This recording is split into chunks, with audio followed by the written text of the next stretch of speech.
कभी कभी वो जगहें जो वक्त की धूल में खो चुकी होती हैं, दरअसल वही सबसे जिंदा होती हैं, क्योंकि उनकी दीवारों में किसी का इंतजार अब भी सांस ले रहा होता है, किसी की चीख अब भी हवा में उलझी होती है और किसी की मोहब्बत अब भी अधूरी रह जाती है। आज द स्केयर टीवी पर सुनिए खंडर हवेली का रहस्य, निशा और आरव की अनकही दास्तान। एक ऐसी कहानी जो डर से नहीं, मोहब्बत से शुरू होती है, मगर खत्म किस पर होगी ये जानने के लिए आपको इसे अंत तक देखना होगा, अकेले मगर हिम्मत के साथ। शहर के बिल्कुल बाहरी छोर पर, जहां घनी आबादी की चकाचौंध धीरे धीरे फीकी पड़ जाती थी और कंक्रीट के जंगल की जगह हरे भरे पेड़ों का साम्राज्य शुरू होता था, वहां एक पुरानी परित्यक्त हवेली सदियों के रहस्यों को अपने अंदर समेटे खड़ी थी। उस हवेली की विशालकाय दीवारें, जिन पर काई की एक मोटी परत चढ़ चुकी थी, और खिड़कियों के टूटे हुए शीशे जो अब किसी खोखली आंख की तरह प्रतीत होते थे, हर आने जाने वाले को एक अजीब सी सिहरन और अकथनीय भय का अनुभव कराते थे।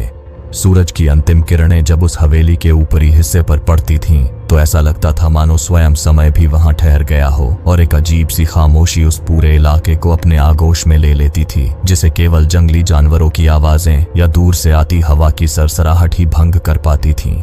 निशा एक युवा इतिहासकार, जिसकी आंखों में हमेशा पुराने अतीत को जानने की एक गहरी ललक दिखाई देती थी। उसने कई वर्षों से उस हवेली के बारे में अनगिनत कहानियां सुन रखी थीं। लोग अक्सर फुसफुसाते थे कि उस हवेली में अजीबोगरीब घटनाएं घटित होती हैं, कि रात के सन्नाटे में वहां से डरावनी चीखें सुनाई देती हैं और वहां रहने वाला अज्ञात साया हर उस व्यक्ति को अपनी चपेट में ले लेता है जो उसके रहस्यों को उजागर करने की जुर्रत करता है। इन सभी बातों के बावजूद निशा का जिज्ञासु मन और निर्भीक स्वभाव उसे उस हवेली की ओर बार बार खींचता था।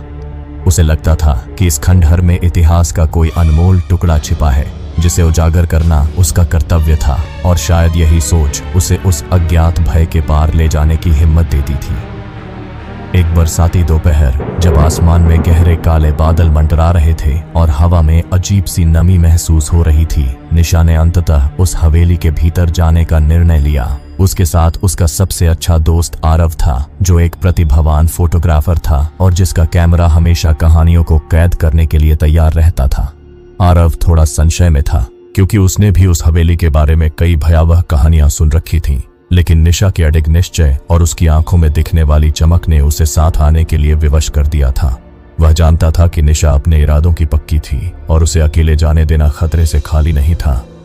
वे दोनों धीरे धीरे उस हवेली के लड़खड़ाते हुए मुख्य द्वार की ओर बढ़े, जो अब जंग खाकर पूरी तरह से जर्जर हो चुका था। जैसे ही उन्होंने उसे धकेला, एक धीमी कर्कश आवाज आई, मानो बरसों से सोई हुई कोई आत्मा अचानक जाग उठी हो। भीतर कदम रखते ही उन्हें एक तेज घुटन भरी बदबू का अनुभव हुआ, जो पुराने बंद स्थानों में पाई जाने वाली नमी और धूल की मिलीजुली गंध थी। और साथ ही कुछ और भी था, एक ऐसी गंध जिसे वे परिभाषित नहीं कर पा रहे थे, लेकिन वह उनके रोंगटे खड़े कर रही थी। हवेली के भीतर का वातावरण बेहद अंधेरा और ठंडा था, जहां बाहर की धूप की एक भी किरण प्रवेश नहीं कर पा रही थी, और हर कदम पर उनके पैरों के नीचे काठ और मिट्टी की अजीब सी आवाजें आ रही थीं, जो उस सन्नाटे को और भी भयावह बना रही थीं। उन्होंने सबसे पहले विशालकाय हॉल में प्रवेश किया, जिसकी छत से लंबे मकड़ी के जाले लटक रहे थे और दीवारों पर लगी पुरानी तस्वीरें, जिनमें धूल की मोटी परत जम चुकी थी, किसी प्रेत छाया की तरह प्रतीत हो रही थीं। आरव ने अपना कैमरा निकाला और फ्लैश की रोशनी में तस्वीरों को कैद करने लगा। हर फ्लैश के साथ हॉल में एक क्षणिक चमक फैल जाती थी और फिर अंधेरा पहले से भी अधिक गहरा प्रतीत होता था। तभी निशा की नजर एक पुराने पियानो पर पड़ी, जो कोने में पड़ा था और जिसके ऊपरी हिस्से पर एक अधखुली डायरी रखी हुई थी। उसके दिल में एक अजीब सी हलचल हुई। उसे लगा कि शायद यही वह कड़ी है जिसकी उसे तलाश थी, एक ऐसी कड़ी जो उसे उस हवेली के गहरे रहस्यों तक पहुंचा सकती थी। जैसे ही निशा ने डायरी उठाने के लिए हाथ बढ़ाया, आरव का कैमरा अचानक खराब हो गया। फ्लैश काम करना बंद कर दिया और कैमरे से अजीब सी तेज आवाजें आने लगी, जैसे उसके अंदर कोई चीज टूट रही हो। आरव ने घबराकर कैमरे को झटके से नीचे रखा और उसी पल हॉल में रखी एक पुरानी कुर्सी अपने आप धीमी गति से हिलने लगी। उनके रोंगटे खड़े हो गए। यह केवल हवा का झोंका नहीं था, क्योंकि भीतर कोई खिड़की खुली नहीं थी। यह कुछ और ही था, कुछ अदृश्य, कुछ अलौकिक। उनके बीच एक अनकहा भय फैल गया। लेकिन निशा ने खुद को संभाला। उसे लगा कि यह डायरी उसे बुला रही थी, उसे अपने रहस्य बताने के लिए बेताब थी। उसने कंप कपाते हाथों से डायरी उठाई। डायरी के पन्ने पीले पड़ चुके थे और उन पर स्याही के अक्षर फीके पड़ गए थे, लेकिन पढ़ने योग्य थे। वह एक युवती सारा की डायरी थी, जिसने दशकों पहले इस हवेली में आत्महत्या कर ली थी। सारा ने अपनी डायरी में लिखा था कि कैसे उसे एक अदृश्य शक्ति परेशान करती थी, जो उसे हर पल भयभीत करती थी और उसे अजीबोगरीब आदेश देती थी। उसने लिखा था कि वह शक्ति उसे दूसरों को नुकसान पहुंचाने के लिए उकसाती थी और कैसे वह धीरे धीरे अपनी मानसिक शांति खो रही थी। हर पंक्ति के साथ निशा के दिल में एक अजीब सी पीड़ा उठ रही थी। उसे सारा के अकेलेपन और उसके दर्द का एहसास हो रहा था। जैसे ही निशा ने डायरी का आखिरी पन्ना पलटा, एक तीव्र बर्फीली हवा का झोंका उनके पास से गुजरा, जिसने न केवल उनके शरीर को कंपा दिया बल्कि उनकी आत्मा तक को झकझोर दिया। हॉल में रखी दीवार घड़ी अचानक तेजी से बजने लगी। उसकी सुइयां पागलपन की तरह घूमने लगी और उसके साथ ही दूर से किसी बच्चे के रोने की आवाज सुनाई दी, जो धीरे धीरे चीख में बदलती जा रही थी। आरव का चेहरा सफेद पड़ गया था। निशा, हमें यहाँ से चलना चाहिए, ये जगह ठीक नहीं है, उसने लगभग फुसफुसाते हुए कहा। उसकी आवाज में एक गहरा भय था जो उसने पहले कभी अनुभव नहीं किया था। लेकिन निशा उस पल किसी और दुनिया में थी। सारा की डायरी ने उसे पूरी तरह से अपने कब्जे में ले लिया था। उसे लगा कि उसे उस अदृश्य शक्ति का सामना करना होगा। उसे समझना होगा कि सारा के साथ क्या हुआ था। उसने आरव का हाथ पकड़ा और उसे एक संकीर्ण गलियारे की ओर खींचा, जहां से वह रोने की आवाज आ रही थी। गलियारे में अंधेरा इतना गहरा था कि उन्हें कुछ भी दिखाई नहीं दे रहा था। केवल अपने कदमों की आवाज और दूर से आती विचित्र आवाजें ही सुनाई दे रही थीं, जो कभी हंसी में तो कभी फुसफुसाहट में बदल जाती थीं। जैसे ही वे गलियारे के अंत तक पहुंचे, उन्हें एक छोटा बंद कमरा दिखाई दिया। कमरे के दरवाजे पर जंग लगी हुई थी और उस पर कुछ अजीब ओगरी प्रतीक खुदे हुए थे, जिन्हें निशा पहले कभी नहीं देखा था। उस कमरे से ठंडी बदबूदार हवा बाहर आ रही थी और रोने की आवाज अब और भी स्पष्ट हो गई थी, मानो कोई उनके बिल्कुल पास रो रहा हो। निशा ने उस दरवाजे को खोलने की कोशिश की, लेकिन वह कसकर बंद था। तभी आरव को एक पुरानी चाबी मिली, जो दीवार में लगे एक छोटे से आले में छिपी थी। चाबी से दरवाजा खोलते ही एक तेज धक्का लगा और वे दोनों कमरे में लड़खड़ाते हुए गिरे। कमरा लगभग खाली था, केवल बीच में एक पुराना झूला पड़ा था, जो अपने आप धीरे धीरे हिल रहा था।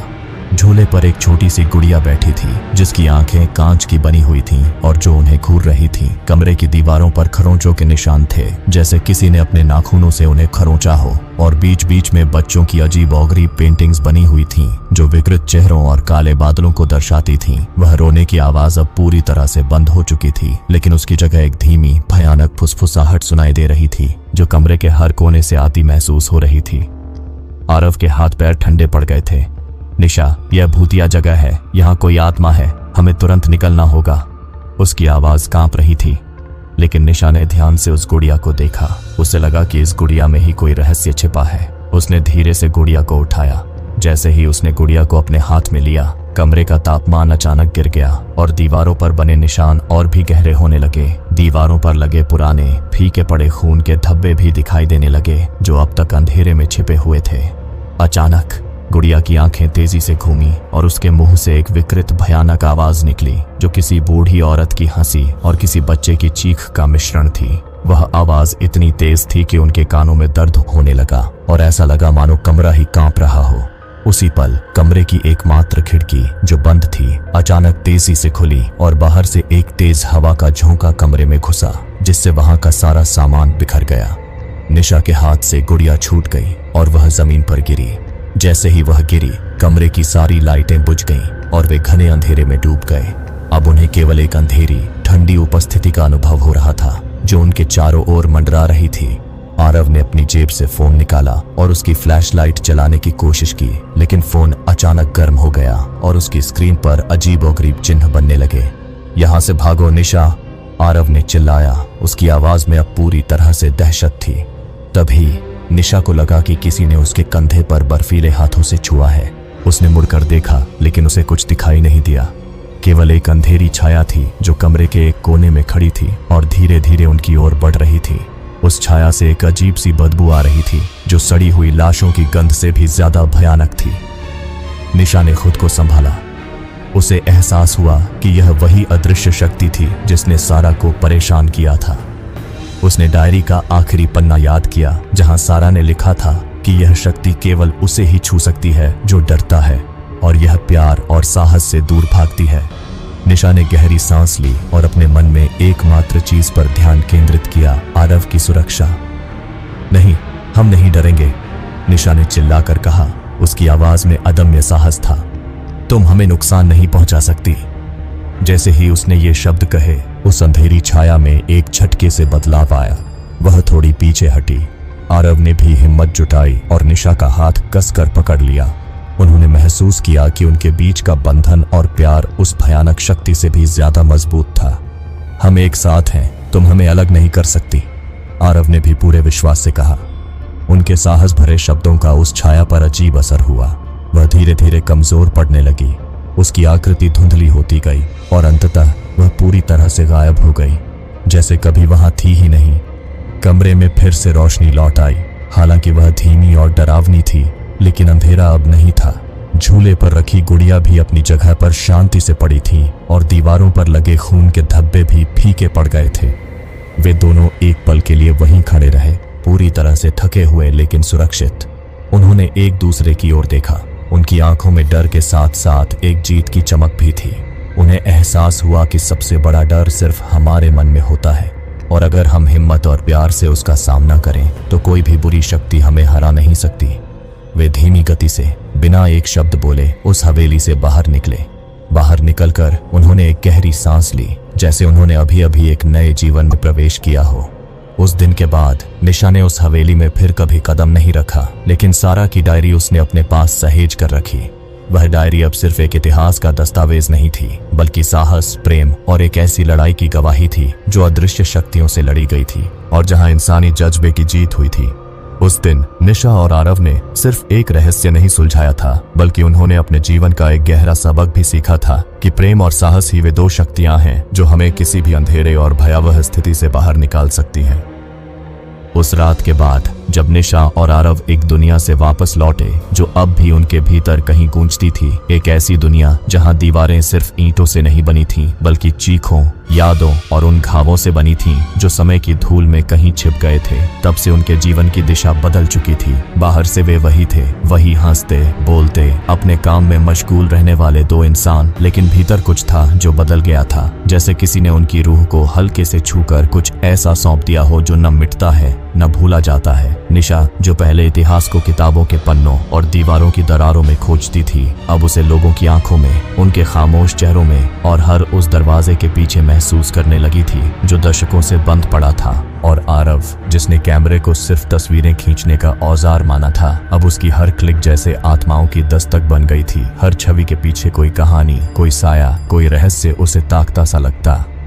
और फिर एक दिन जब दिल्ली की गर्म दोपहरी ने शहर को अपनी चुप्पी में लपेट रखा था और बाहर की सड़कें जैसे धूप की लपटों से कांप रही थीं, तब निशा के पास एक चिट्ठी आई, हाथ से लिखी हुई, पुराने कागज पर, कुछ ऐसे अक्षरों में जिन्हें देखकर ही यह एहसास हो जाता था कि ये चिट्ठी आज की नहीं, किसी और जमाने से आई है, जैसे हवा ने किसी अधूरी बात को उनके दरवाजे तक पहुंचा दिया हो। चिट्ठी में न तो भेजने वाले का नाम था, न पता, बस कुछ शब्द। अगर तुम्हें लगता है कि तुमने हवेली को समझ लिया है तो जरा उस कमरे की छत के ऊपर झांक कर देखो। वहां वो दास्तान अब भी अधूरी पड़ी है जो पूरी होने का इंतजार कर रही है। आरव उस वक्त बाहर किसी शादी के शूट पर गया हुआ था, लेकिन निशा ने बिना वक्त गंवाए तय कर लिया कि उसे फिर से लौटना होगा। वही हवेली, वही अंधेरे गलियारे और शायद वही अदृश्य परछाई। मगर इस बार वो अकेली थी और शायद इसीलिए जिम्मेदारी कहीं ज्यादा बड़ी थी। हवेली, जो अब उसके लिए सिर्फ एक इमारत नहीं बल्कि एक जीवंत स्मृति बन चुकी थी, उसे देखकर लगा जैसे समय ने उसे फिर से बुलाया है। दीवारों पर वही पुरानी काई थी, खिड़कियों के शीशे और भी ज्यादा टूट चुके थे, और जब उसने दरवाजा फिर से खोला तो वह आवाज जो पहली बार किसी नींद से जागती आत्मा जैसी लगी थी, इस बार जैसे किसी अधूरी प्रार्थना की तरह सुनाई दी। जैसे हवेली ने उसे पहचाना हो और कहा हो, तुम फिर से आई हो, अच्छा किया। भीतर घुसते ही उसे एहसास हुआ कि हवेली की हवा अब पहले जैसी नहीं थी। बदबू अब भी थी, लेकिन अब उसमें दर्द की जगह इंतजार था, जैसे कोई साया जो कभी डराता था अब राह तक रहा हो कि कोई आए, सुने, समझे और उसे मुक्त कर दे। वह सीधी उसी कमरे की ओर बढ़ी जहां झूला था, गुड़िया थी और दीवारें खुद चीखती थीं। लेकिन इस बार कमरे में सन्नाटा था, एक ऐसा सन्नाटा जो भरा हुआ था आवाजों से नहीं, सवालों से। जैसे गुड़िया कुछ कहना चाह रही हो लेकिन अब उसके पास शब्द नहीं बचे हों। तभी निशा की नजर छत पर गई। वहां एक पत्थर की पट्टी में एक चौकोर सिलवट दिखी, जैसे कोई सीक्रेट कंपार्टमेंट हो। और चिट्ठी की बात याद आते ही उसने कुर्सी खींची, उस पर चढ़कर छत को छूने की कोशिश की। और जैसे ही उसने अपनी उंगलियों से उस सिलवट को दबाया, एक हल्की सी धड़कन सी सुनाई दी, ना उसके दिल की, ना हवेली की, शायद उस आत्मा की जो छत के उस पार सालों से गायब थी। छत के उस हिस्से से एक पतली सी लकड़ी की दराज खुली और उसमें था एक छोटा लकड़ी का बॉक्स, जिस पर वही अजीब चिन्ह बने थे जो उस पिछले कमरे के दरवाजे पर थे। और बॉक्स के अंदर एक चिट्ठी, एक बालों की लट और एक छोटा सा ताबीज।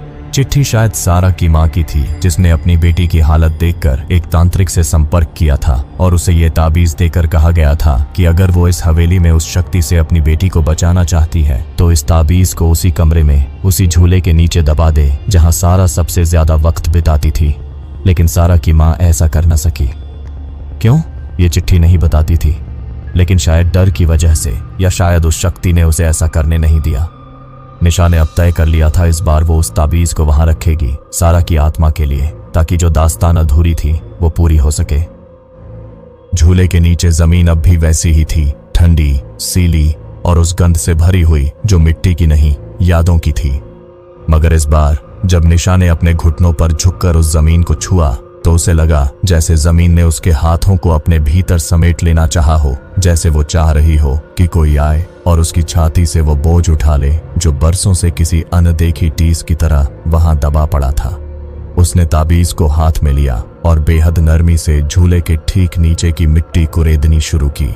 उसकी उंगलियां धूल में लिपटी थीं, लेकिन मन जैसे उन उंगलियों के जरिए किसी और समय को छू रहा था। वो समय जब शायद सारा वहीं बैठती होगी, झूला झूलते हुए अपनी माँ की ओर देखकर मुस्कुराती होगी, और हवेली में अब जो सन्नाटा पसरा है वो उस वक्त हंसी से भरा होगा। मगर तभी जैसे ही उसने वो गड्ढा खोदकर ताबीज को उसमें रखा, हवेली की खामोशी में एक कंपन सा आया, बिल्कुल वैसा जैसे कोई बहुत पुरानी सांस जो बरसों से रोक रखी गई हो, अचानक तेजी से बाहर निकली हो। और निशा को लगा जैसे उसकी रीढ़ के हर जोड़ से होकर वो सांस गुजर गई हो। कमरे की खिड़कियां जो पहले हल्की हवा में भी नहीं हिलती थीं, अचानक से चरमरा उठीं और दीवारों पर जमी हुई काई की परतों में एक हरकत सी महसूस हुई, जैसे कुछ जिंदा हो उठा हो, या कहें जैसे कोई आत्मा जाग गई हो जो बहुत समय से बस इसी पल का इंतजार कर रही थी। तभी कमरे की फर्श से एक धीमी सी आवाज आई, एक लड़की की आवाज जो न चीख रही थी न बोल रही थी, बस धीरे धीरे कुछ बुदबुदा रही थी। और उस बुदबुदाहट में ऐसा एहसास था जैसे कोई अपने आखिरी शब्द कह रहा हो जो हमेशा अधूरे रह गए। माँ, तुम आओगी ना? अब मैं डरती नहीं हूँ। निशा वहीं ठिठक गई, उसकी आंखें भर आईं, गला सूख गया, क्योंकि ये वही आवाज थी जो उसने पहले भी सुनी थी, मगर इस बार उसमें दर्द कम था और उम्मीद ज्यादा, जैसे कोई अब मुक्त हो रहा हो, जैसे हवेली ने अब किसी को छोड़ दिया हो। अचानक झूले ने एक बार हौले से हिलना शुरू किया, बहुत धीमे, जैसे किसी ने अलविदा कहा हो, और फिर रुक गया हमेशा के लिए। निशा वहीं बैठी रही, शायद कुछ देर, शायद बहुत देर, क्योंकि उसे पहली बार लगा कि वो डर जो उसने इस हवेली में महसूस किया था वो शायद डर नहीं था, वो एक पुकार थी जो हमेशा किसी के सुने जाने का इंतजार कर रही थी। और उसी पल हवेली का दरवाजा खुला और अंदर आया आरव। उसकी आंखों में घबराहट थी, चेहरे पर थकान, लेकिन जब उसने देखा कि निशा सही सलामत है और झूला शांत है, कमरे में कोई हरकत नहीं, तब वो कुछ समझ गया। वो निशा के पास आया, उसके हाथ थामे, और बहुत देर तक दोनों बस वहीं बैठे रहे उस कमरे में जहां अब कोई आत्मा नहीं थी। सिर्फ एक कहानी थी जो अब पूरी हो चुकी थी, लेकिन कहानी वहीं खत्म नहीं होती, क्योंकि जब दोनों लौटने लगे और निशा ने उस चिट्ठी और लकड़ी के बॉक्स को अपने बैग में डाल लिया, तभी उसके पांव के नीचे एक और छुपा हुआ पत्थर डगमगाया, और जैसे ही उसने उसे हटाया, जमीन के नीचे से एक और छोटा सा संदूक निकला, लोहे का, जंग लगा हुआ, लेकिन अभी तक सील बंद। आरव ने कहा, इसे मत छूना निशा, कहीं ये सब फिर से न शुरू हो जाए। लेकिन निशा, जो अब डर से कहीं आगे बढ़ चुकी थी, उसने बहुत ठहराव से उसकी ओर देखा और कहा, कभी कभी कुछ रहस्य छूने के लिए नहीं होते बल्कि समझने के लिए होते हैं, और अगर हमने इस संदूक को न खोला तो शायद कोई और आत्मा फिर इंतजार में रह जाएगी जैसे सारा रही। आरव ने कोई जवाब नहीं दिया। उसने बस अपनी जेब से कैमरा निकाला और उस पल की तस्वीर खींच ली, शायद ये जानकर कि अब से हर पल इतिहास बन रहा है। निशा ने उस संदूक को अपने साथ रखा लेकिन खोलने का साहस नहीं किया, कम से कम अभी तक नहीं, क्योंकि कुछ दास्तानें एक बार नहीं 2 बार सुनाई जाती हैं और हर बार उनका मतलब बदल जाता है। तो ये थी निशा और आरव की वो कहानी जो वक्त से छुपाई गई मगर हवेली की दीवारों में आज भी सांस लेती है। अगर आप यहाँ तक आ ही गए हैं तो शायद आप भी उन चंद लोगों में से हैं जो कहानियों को सिर्फ सुनते नहीं, महसूस करते हैं। डर तो बस एक बहाना है, असल में हम आपको उन भावनाओं तक ले जाते हैं जहाँ अतीत बोलता है और रूहें धीरे से दस्तक देती हैं। अगर आपको हमारी ये कोशिश अच्छी लगी तो दिल से कहता हूँ द स्केयर टीवी को सब्सक्राइब कीजिए, वीडियो को लाइक करिए और कमेंट में लिखिए कौन सा हिस्सा आपके दिल में रह गया और कौन सी बात अब भी पीछा कर रही है, क्योंकि अगली बार